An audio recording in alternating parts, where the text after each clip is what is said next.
Donald Trump ने ऐलान किया है कि अमेरिका और ईरान के बीच 2 हफ्तों का सीजफायर लागू हो गया है।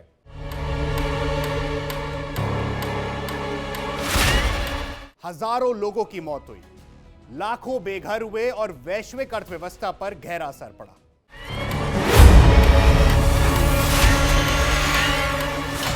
अब अंतर्राष्ट्रीय राजनीति का केंद्र बन चुकी है यह स्ट्रेट ऑफ हॉर्मुज नाम।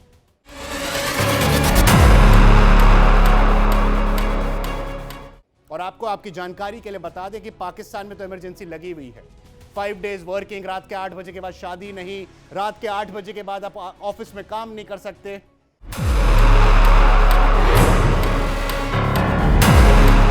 ये नेतन्याहू ने आके बोला कि these all are fake news which are being spread about मी।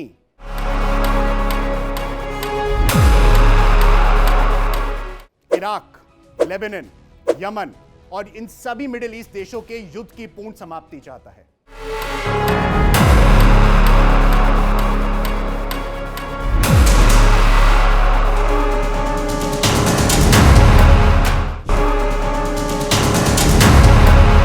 नमस्कार, मेरा नाम है यश कौशिक और आप देख रहे हैं सीधी बात। मध्य पूर्व के 40 दिन तक चली भीषण जंग के बाद आखिरकार बड़ी राहत की खबर सामने आई। जी हां, आप सभी को मालूम है, सीज फायर हुआ। डोनाल्ड ट्रंप ने ऐलान किया है कि अमेरिका और ईरान के बीच 2 हफ्तों का सीज फायर लागू हो गया है। लेकिन क्या यह सच में शांति की शुरुआत है या सिर्फ एक अस्थायी विराम? अगर बात करें यूनाइटेड स्टेट्स ऑफ अमेरिका की, इजराइल की और ईरान की, इनके बीच घिरी एक जंग ने पूरी दुनिया को हिलाकर रखा। हजारों लोगों की मौत हुई, हजारों लोगों की मौत हुई, लाखों बेघर हुए और वैश्विक अर्थव्यवस्था पर गहरा असर पड़ा। इस बीच सीजफायर की सबसे बड़ी शर्त स्ट्रेट ऑफ हॉर्मुज। आप जानते हैं, मैं जानता हूं, आपने इंडिया डेली के सब शोज पे देखा कि स्ट्रेट ऑफ हॉर्मुज को कितना बड़ा मुद्दा बनाया गया। लेकिन क्या स्ट्रेट ऑफ हॉर्मुज इतना बड़ा मुद्दा बनाने का टॉपिक था कि आप वर्ल्ड वॉर 3 की एकदम लाइन पे खड़े हो गए आके? अब अंतर्राष्ट्रीय राजनीति का केंद्र बन चुकी है यह स्ट्रेट ऑफ हॉर्मुज नाम। ईरान ने भी इस समझौते को स्वीकार तो कर लिया, लेकिन साफ चेतावनी दी है, अगर हमला हुआ, अगर दोबारा हमला हुआ तो जवाब और भी जोरदार होगा। तो क्या यह सीजफायर मिडिल ईस्ट में स्थायी शांति लाएगा या फिर यह तूफान से पहले की खामोशी है? पिछले 6 हफ्तों से चले आ रहे अमेरिका, इजराइल और ईरान के बीच युद्ध में आखिरकार सीजफायर लग गया है। बता दें कि यूनाइटेड स्टेट्स ऑफ अमेरिका के राष्ट्रपति डोनाल्ड ट्रंप ने ईरान पर हमले करने के कदम पीछे खींच लिए। उन्होंने अपनी तय समय पे सीमा से ठीक 1 घंटा पहले, यानी कि 8 PM ईस्टर्न टाइम उन्होंने बोला था, उससे ठीक 1 घंटा पहले 2 हफ्तों की सीजफायर की घोषणा कर दी। कहा जा रहा है कि यह फैसला पाकिस्तान के प्रधानमंत्री शहबाज शरीफ और सेना प्रमुख फील्ड मार्शल आसिम मुनीर की अपील के बाद किया। ट्रंप ने अपने सोशल मीडिया प्लेटफॉर्म पर, एक्स पर आके क्लियर बोला कि सीजफायर की घोषणा उन्होंने कर दी।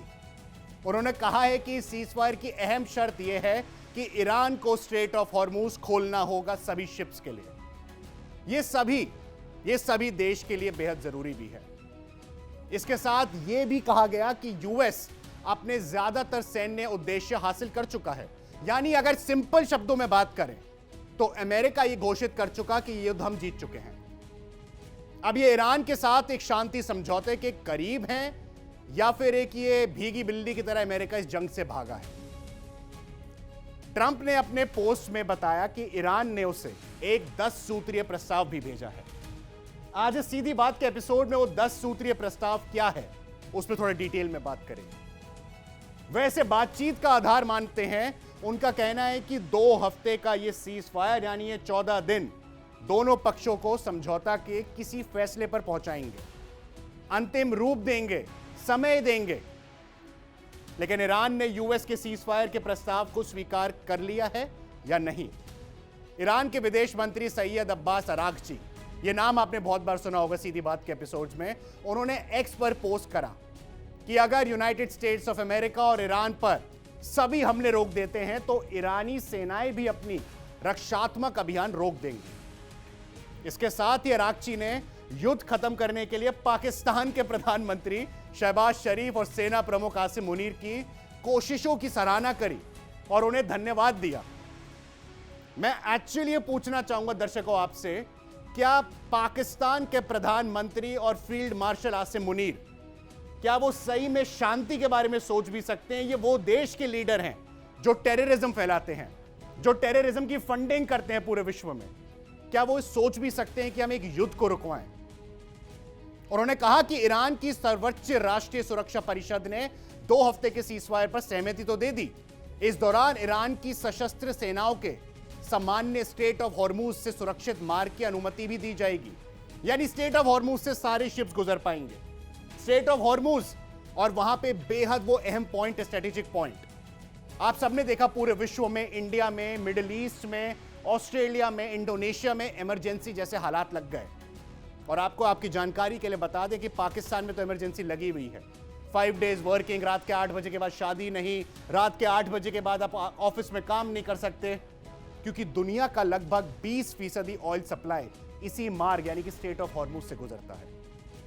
इसके बंद होने से वैश्विक तेल की कीमतों में भारी उछाल गया था, लेकिन सीजफायर को लेकर ईरान के जो नेता हैं मोज्तबा खामनेई का भी बयान सामने आया है। मोज्तबा खामनेई वही खामनेई के बेटे, अली खामनेई के बेटे हैं जिनकी मृत्यु करी थी ईरान और इजराइल ने एक एयर स्ट्राइक में, जिसके विजुअल बहुत घातक थे। आप सबने वो विजुअल देखे, आप सभी जानते हैं।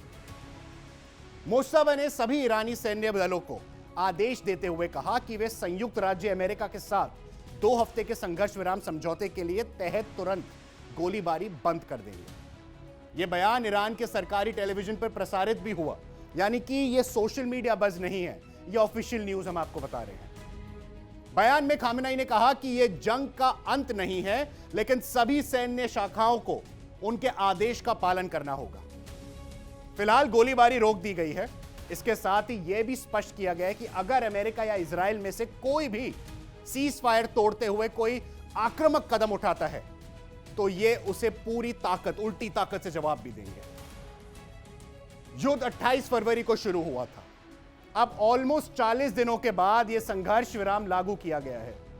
क्या यह युद्ध की शुरुआत अमेरिका और इजराइल ने ईरान पर संयुक्त हमले किए थे? इन हमलों की शुरुआत में ईरान की सर्वोच्च नेता आयतुल्लाह अली खामेनेई मारे भी गए, जैसा हमने आपको बताया, जिसके बाद उनके बेटे मोज्तबा खामनेई, जिनका हमने जिक्र किया, उनको वहां का सुप्रीम लीडर बनाया गया। अब अगर एक सुप्रीम लीडर अपने देश को नहीं संभाल पा रहा, वर्ल्ड पॉलिटिक्स को नहीं समझ पा रहा कि वो पूरे वर्ल्ड में एक अकेले कोने में घुसते जा रहे हैं। ईरान और संयुक्त राज्य अमेरिका ने पाकिस्तान के पीएम को जैसे धन्यवाद बोला, जैसा कि उनकी बात करी शहबाज शरीफ और आसिम मुनीर की, ऐसा लग रहा है कि ईरान कहीं ना कहीं टेररिज्म को सपोर्ट कर रहा है। एक चीज और सबसे इंटरेस्टिंग है, बेंजामिन नेतन्याहू, इजराइल के लीडर, उन्होंने कहीं ऑफिशियली आके ना कोई प्रेस कॉन्फ्रेंस करी, ना कोई पोस्ट में बताया कि हमने हार मान ली है या हम जीत चुके हैं और यह युद्ध यहां समाप्त होता है। सोचने वाली बात यह है दर्शकों कि क्या सही में इजराइल अमेरिका के साथ इसमें खड़ा है? आज से 10 दिन पहले नेतन्याहू के मारे जाने की खबरें बहुत ट्रेंड कर रही थी सोशल मीडिया पे, लेकिन क्या वो सच थी? ये नेतन्याहू ने आके बोला कि these all are fake news which are being spread about me, यानी कि मैं स्पष्ट आपके सामने खड़े होकर आपको बता रहा हूं कि मैं जिंदा हूं, लेकिन सोशल मीडिया पे यह बज़ बन चुका है। मंगलवार रात डोनाल्ड ट्रंप के युद्ध विराम घोषणा के कुछ घंटों बाद ईरान ने बड़े दावे किए हैं। तेहरान की राष्ट्रीय सुरक्षा परिषद ने इसे अमेरिका पर अपनी जीत बताई है। ईरान का कहना है कि उनके सैन्य और राजनीतिक दबाव के कारण अमेरिका को हमले रोकने पड़े। यानी कि एक तरफ डोनाल्ड ट्रंप अपनी विक्ट्री घोषित कर चुके और एक तरफ आए अब ईरान कि हम भी जीत चुके हैं। क्या दोनों में से कोई असल में जीता है, या फिर ये एक्चुअली सिर्फ 14 दिन का जो पीरियड है सीज फायर के नाम पर, ये सिर्फ अपने आप को और मजबूत करने का है? क्योंकि अमेरिकन फुट सोल्जर्स उतरे थे ईरान में, ईरान ने अमेरिका के फाइटर जेट गिराए हैं, ये फैक्ट्स हैं। लेकिन फैक्ट्स को साबित करके क्या कोई युद्ध जीत सकता है, या एक्चुअली क्या अब ग्राउंड फुट वॉर होने वाली है? क्या दोनों को एक दूसरे की कमियों के बारे में पता चल गया कि इसको यहां हिट करेंगे, इसको यहां हिट करेंगे? क्या ये इसलिए 14 दिन का एक बहाना बोला है सिर्फ? ईरान ने 10 सूत्रीय व्यापक योजना भी पेश की, जिसका हमने जिक्र किया शुरुआत में। तेहरान इसे रणनीतिक सफलता मान रहा है। हालांकि युद्ध विराम को स्थायी शांति नहीं बल्कि एक अस्थायी विराम बताया गया है। अगर एक बात करें तो यह लड़ाई फिर शुरू हो सकती है, इसकी पूरी पूरी संभावना है। ईरान की राष्ट्रीय सुरक्षा परिषद का कहना है कि अमेरिका मजबूर होकर बमबारी अभियान रोकने पे एकदम तैयार खड़ा था, उन्हें पहले ही मालूम था। तेहरान का दावा है कि उसने अमेरिका को अपनी 10 सूत्रीय योजना मानने पर विवश किया, यानी कि मजबूर किया। युद्ध 40वें दिन तक चलता और ईरान ने कभी समझौते की जल्दबाजी नहीं की, हम सबने देखा। ईरान सिर्फ सरकाज़म में जी रहा था। आईआरजीसी की जो स्टेटमेंट आ रही थी वो एकदम फैक्चुअली करेक्ट निकली। परिषद के अनुसार अमेरिका 1 महीने से अधिक समय में युद्ध विराम चाह रहा है, यानी कि अमेरिका जो ग्रेटेस्ट नेशन अपने आप को कहता है, डोनाल्ड ट्रंप दूसरी बार राष्ट्रपति बन के आए, उस देश को मात्र 40 दिन में एक युद्ध छोड़नी पड़ी या सीज फायर करना पड़ा, उसको जो भी बहाना कहिए। लेकिन ईरान ने अपनी शर्तों पर वो अड़ा रहा कि अंत में तेहरान के दबाव के आगे वॉशिंगटन डीसी को झुकना पड़ा। ईरान इसे दुश्मन की हताशा और पछतावे के रूप में देख रहा है। 10 सूत्रीय प्रस्ताव में क्या है? इराक, लेबनान, यमन और इन सभी मिडिल ईस्ट देशों के युद्ध की पूर्ण समाप्ति चाहता है। देखिए इंडिया डेली 24/7 अब आपके स्मार्ट टीवी पर। इंडिया डेली मौजूद है सभी डिजिटल प्लेटफॉर्म पर लाइव और लगातार। इंडिया डेली 24/7 हर दिन राष्ट्र को समर्पित।